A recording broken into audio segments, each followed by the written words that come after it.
जय जगन्नाथ नमस्कार दर्शक बंधु चलते आज मो सागर जी मुझे कौड़ जाऊँगी देखूँ जाऊँगी मोर अपा घर को देखूँ मुझे पहुँची जाइए कबाट पाखे एवं कलिंग बेल देवी देखो मुझे आसी पहुँची जाइए मोर बड़ अपा घरे एवं घर को जी कलिंग बेलटा देली देखो अपा आसीगला मोर कौन तू हठात आसी पहुँचलु आउ एमती सरप्राइज देवी ना आज मो स्पेशल डिश कौन रही देखी देखा चलते अपा कौन किचन रे आज तार स्पेशल डिश मो करी बिना निमंत्रण रे बिना डकरा रे आसी पहुँच जाइए आज पुणी बारी अच्छी बुधवार बाबा देखो तो अपा पूरा सुंदर भाव में प्रस्तुत कर चिंगुड़ी रखी देखो तो मटन भी करी अरे बा केते सुंदर कि सजेक अपा सब रखी रोसई कर आज खाइबार मजा भी बहुत बढ़िया जीव एवं भात प्रस्तुत करना गोटे डिश रे पानी दे देइछि अधा डिश अपा मर देखो से किसी पकई देइछि अन्नपूर्णा पत्र पूरा बासुमती चाउल फ्लेवर आपड़ पाइबे चाउल चाउल एवं धोईकी परिष्कार भाव नहीं जाइए पकई देइछि फुटिला पानी रे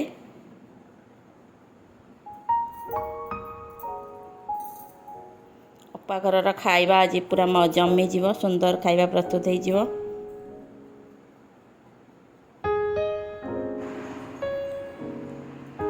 भात बसीगला एवं देखु सुंदर भाव काटिक रखी आलू रसुण प्राय 2टी रसुण को चोपा छड़े अदा 1.5 इंच पियाज 5टी पतला पतला कटाई बिलाती चोपा छड़ाई 4 खंड कटाई मैरिनेट होकर रही चिंगुड़ी आ मटन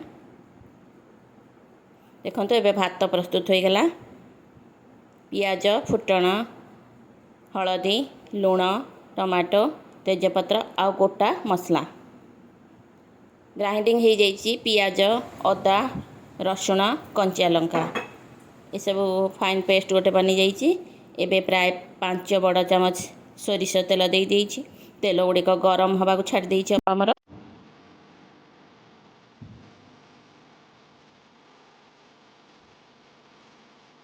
देखो तेलटे पूरा गरम हो गलानी देखिए एबे कौन पकाउछि अपा फास्ट आलू गुड़िक छाणी नब प्रथमे से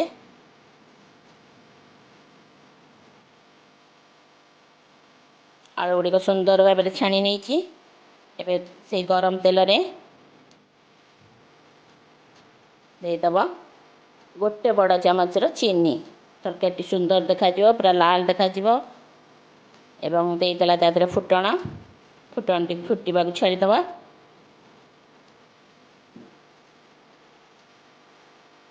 चीनीर रंग प्राय बाहरी आसला देखु सुंदर भाव लाल हो बाहरी आसला चीनीर रंग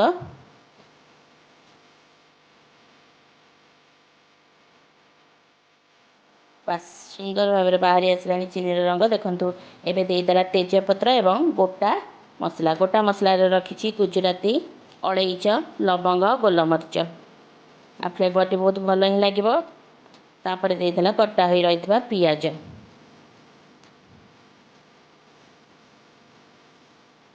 पियाज को भाजिला अपमर देखु अपा खाइबा खूब सुंदर भाव प्रस्तुत करे ता हाथर टेस्ट भी बहुत भल लगे खाइबा को भी समस्ते पसंद करती तार रोसई शैली तार वेशभूषा तार चालीचलन तार व्यवहार बहुत सुंदर से तापर देदेला से गोटे बड़ चामच लंका गुंड तरकारी आउ टिके लाल देखा सुंदर भी लगे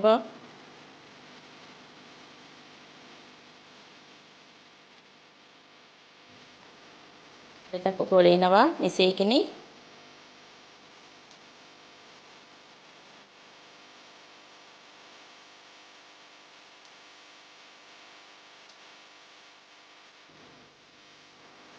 सुंदर भाव में देखु कि रंग हो मटन कर शैली ठीक भाव में देखी नियंतु खूब सुंदर प्रस्तुति प्रणाली बहुत भी भल लगे टेस्ट भी बहुत भल रही उपाय करंतु मैरिनेट होइथिबा मटन ताथरे पड़ी लंका गुंड लुण हलदी आ 2 चामच सोरिष तेल ମ୍ୟାରିନେଟ୍ ହେଇକି ମଟନ୍ ରହିଛି ଏଇଭଳି ଭାବରେ।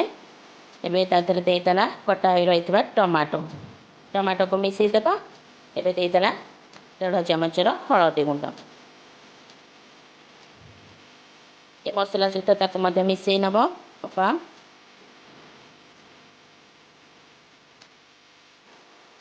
ଦେଖନ୍ତୁ ରଙ୍ଗଟି କେତେ ସୁନ୍ଦର ଦେଖାଯାଉଛି।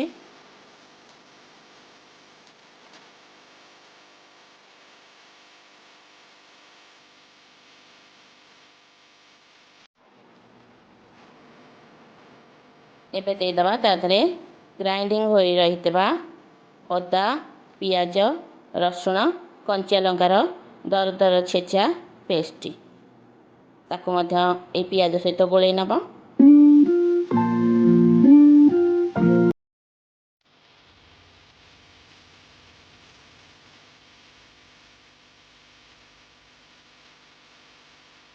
ଦେଖନ୍ତୁ ମସଲାର ରଙ୍ଗ କେତେ ସୁନ୍ଦର ଦେଖାଯାଉଛି।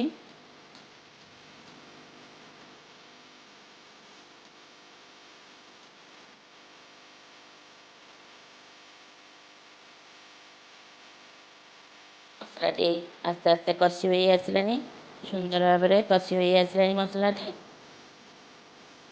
ମସଲାରୁ କଞ୍ଚାପଣ ବି ଦୂର ହୋଇଗଲାଣି। ମସଲାରୁ ତେଲ ଅଂଶ ବି ଛାଡ଼ି ଆସିଲାଣି। ତେଣୁ ମସଲା ଏବେ ସମ୍ପୂର୍ଣ୍ଣ ଭାବରେ ପ୍ରସ୍ତୁତ ହୋଇଯାଇଛି।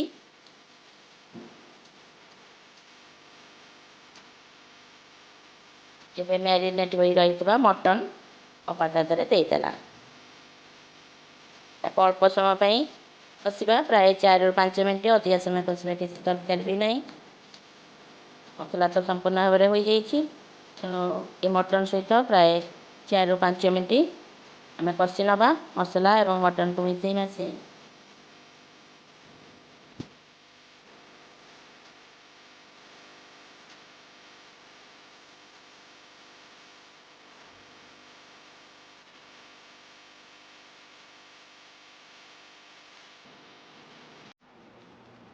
ଦେଖନ୍ତୁ ମଟନ୍ଟି କେତେ ସୁନ୍ଦର ଭାବରେ ରଙ୍ଗ ଆସିଗଲାଣି। ଏବେ ତା ଦେହରେ ଦେଇଦେଲା ଛଣା ହୋଇ ରହିଥିବା ଆଳୁ ଗୁଡ଼ିକୁ ଏଇଭଳି ଭାବରେ ବଡ଼ ବଡ଼ କରି କାଟିକି ଛାଣିବେ। ମଟନ୍ ସହିତ ଆଳୁ ସୁନ୍ଦର ଲାଗିବ। ଏପଟେ ଗରମ ପାଣି ବସିଥିଲା, ତେଣୁ ମଟନ୍ କଲାବେଳେ ସବୁବେଳେ ଗରମ ପାଣି ହିଁ ଦେବେ। ତରକାରୀର ସ୍ୱାଦଟା ହିଁ ଭଲ ଲାଗିବ। ତେଣୁ ଗରମ ହୋଇ ରହିଥିବା ପାଣି ଏବେ ଦେଇଦେଲା ଅପା। ଦେଖନ୍ତୁ ତରକାରୀର ରଙ୍ଗ କେତେ ସୁନ୍ଦର ଦେଖାଯାଉଛି। ତରକାରୀଟି ସିଝିଗଲେ ଆହୁରି ରଙ୍ଗ ସୁନ୍ଦର ହୋଇଯିବ।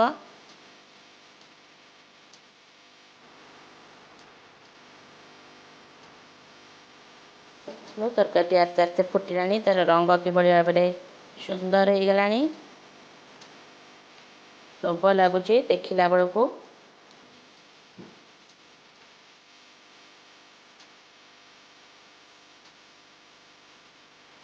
ଦେଖନ୍ତୁ କେତେ ସୁନ୍ଦର ଭାବରେ ଫୁଟିକି ତରକାରୀଟି ପ୍ରସ୍ତୁତ ହୋଇଗଲାଣି। ଏବେ ଚିଙ୍ଗୁଡ଼ି ଫ୍ରାଏ କରିନେବା। ଚିଙ୍ଗୁଡ଼ି ମଧ୍ୟ ମ୍ୟାରିନେଟ୍ ହୋଇ ରହିଥିଲା। ତା ଦେହରେ ବି ରହିଥିଲା ଅଦା, ରସୁଣ, କଞ୍ଚା ଲଙ୍କାର ଛେଚା ଏବଂ 2 ଚାମଚ କର୍ଣ୍ଣଫ୍ଲୋର, 1 ଚାମଚ ବେସନ। ଏସବୁ ଚିଙ୍ଗୁଡ଼ି ସହିତ ମ୍ୟାରିନେଟ୍ ହୋଇକି ରହିଥିଲା। ଚିଙ୍ଗୁଡ଼ି ଛଣା ହୋଇଗଲା। ଏବେ ବନେଇ ନେବା ସାଲାଡ଼ରେ ପିଆଜ, କଞ୍ଚା ଲଙ୍କା, ଧନିଆ ପତ୍ର, କାକୁଡ଼ି, ଦହି, ଗାଜର ଏସବୁ ମିଶ୍ରଣକୁ ନେଇ ଆମର ବନିଗଲା ରାଇତା। ବହୁତ ସୁନ୍ଦର ଭାବରେ ଏଇ ରାଇସ୍ ମଟନ୍ ସହିତ ଆର ଟେଷ୍ଟ ଆହୁରି ବି ବଢ଼ିଯିବ। ପାଖରେ ଟିକେ ରାଇତା ରହିଲେ, ଟିକେ ଲୁଣ, ବାସ୍ ଏସବୁ ମିଶିଯିବ, ଗୋଟେ ରାଇତା ବନିଯିବ। ବହୁତ ଭଲ ଲାଗିବ। ଖାଇବାର ଟେଷ୍ଟ ବି ଆହୁରି ବଢ଼ିଯିବ। ଏବେ ପ୍ରସ୍ତୁତ ହୋଇଗଲା। ଏବେ ବାଢ଼ି ନେବା ଖାଇବା।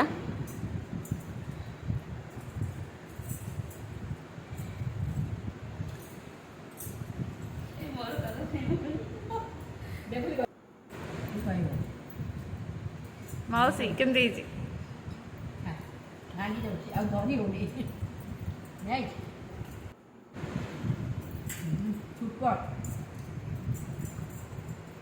ବଢ଼ିଆ ଲାଗୁଛି। ତମ ଅପାଙ୍କ ହାତର ମଟନ୍।